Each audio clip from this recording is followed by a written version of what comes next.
حضرت کعب بن مالک رضی اللہ تعالیٰ عنہ فرماتے ہیں، بخاری میں موجود ہے، فرماتے ہیں کہ جنگ میں پیچھے رہ گیا تھا، میرا خیال تھا کل چلا جاؤں گا، گھوڑے اور سواریاں میرے پاس تیز ہیں، مضبوط ہیں، پرسوں چلا جاؤں گا، تیزی سے بھاگ کے میں پہنچ جاؤں گا، میں قافلے کے ساتھ شامل ہو جاؤں گا، لیکن بس تھوڑی سستی ہو گئی، ذرا غفلت ہو گئی۔ آپ فرماتے ہیں جب سب لوگ چلے گئے حضور علیہ السلام کے ساتھ جہاد میں اور میں پیچھے رہ گیا، تو پھر جب چند دن گزر گئے اور محبوب کے واپس آنے کا ٹائم ہو گیا، تو اب میں غور کرتا سمجھتا تو مجھے مدینے میں یہاں بزدل لوگ نظر آتے، اور کون نظر آتے؟ جو منافق تھے، وہ منافق بزدل دکھائی دیتے، یا مجھے عورتیں اور بچے دکھائی دیتے۔ میں پریشان ہوا، حضور واپس آ گئے۔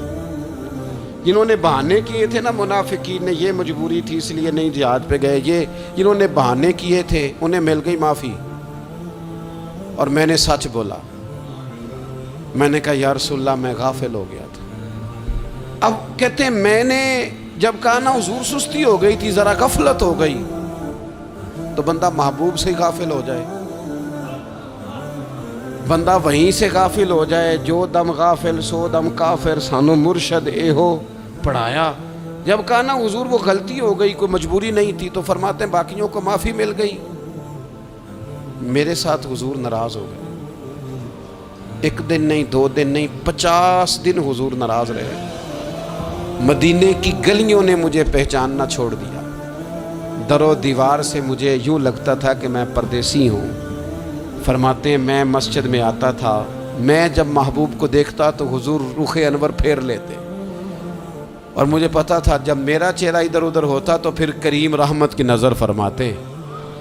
فرماتے ہیں 50 دن مسلسل، پھر مجھے حکم ہوا کہ بیوی بھی بھیج دو، میکے بچے بھی بھیج دو، ننھال یعنی تنہا رہ جاؤ۔ فرماتے ہیں وہ میں نے قید تنہائی کاٹی، لیکن شکر اللہ کا یہ ہے کہ میں سچا تھا، بس ذرا بھول گیا تھا، بس ذرا غفلت ہو گئی تھی۔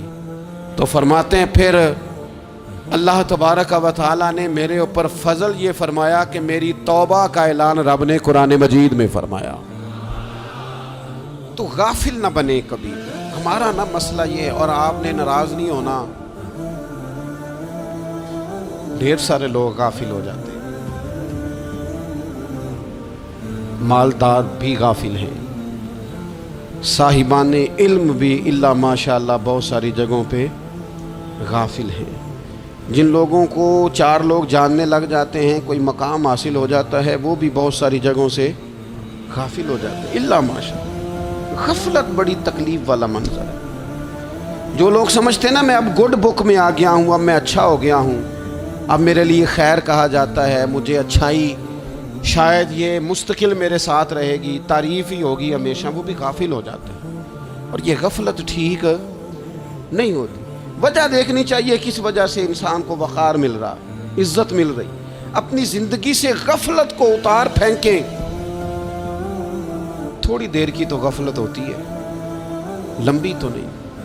2 منٹ کے لیے صرف اس نے ڈرائیونگ کرتے ہوئے چہرہ موبائل کی طرف کیا تھا، 2 ہی تو منٹ لگے تھے۔ لمحوں نے خطا کی تھی، صدیوں نے سزا پائی۔ لمحوں نے خطا کی تھی، صدیوں نے سزا پائی۔ ایک لمحے کے لیے غافل ہوئے تھے اور صدیاں، نسلیں روتی رہ گئیں پیچھے، بچے تڑپتے رہ گئے، اہل خانہ پریشان رہ گئے، ماں باپ ساری زندگی روتے رہے، لیکن یہ 2 منٹ کے لیے۔ یہ غفلت جو ہے یہ بڑی تکلیف والا معاملہ۔ اپنی زندگی سے غفلت کو اتارنا ہے، غافل نہیں بننا، ہر وقت توجہ اور ساری باتوں پہ توجہ۔ بعض اوقات لوگ ایک طرف توجہ کر کے ایک طرف سے غافل ہو جاتے ہیں، نہ، توجہ ہمہ پہلو رکھنی ہے۔ ہمارے ذمے جتنے بھی حقوق ہیں ان سب پر توجہ، ہر چیز کا خیال، ایسا نہ ہو کہ عبادت کرتے رہ جائیں اور حقوق العباد ہم سے چھوٹ جائیں، اور حقوق العباد اتنے زیادہ ادا کریں۔ ایک صاحب مجھے کہنے لگے ایک دفعہ بڑے وثوق کے ساتھ، کہنے لگے جی معاذ اللہ سبحان نہیں جی ٹائم ملتا پھر نماز دا کی کریے، روزی کمانا بھی تو عبادت ہے نا۔ تو میں نے کہا آپ نے عبادت کرنا ایک حصہ قبول کیا ہے، آپ نے کل عبادت نہیں قبول کی۔ عبادت کل ہے، ہمہ پہلو، ایک حصہ آپ قبول کر کے نکل گئے اور باقی آپ نے چھوڑ دی۔ تو کسی ایک طرف سے بھی غافل نہیں ہونا۔ جتنی ذمہ داریاں ہیں، جتنی ڈیوٹیاں ہیں، ان سب کا خیال.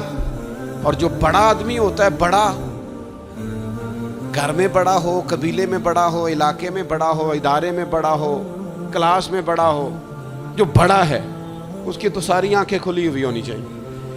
ایک ایک پر اس کی نظر ہونی چاہیے کہ میری کہاں ضرورت ہے، کہاں مجھے اشک شوئی کرنی ہے، کس کے ساتھ میں نے کس طرح محبت کا رویہ رکھنا ہے.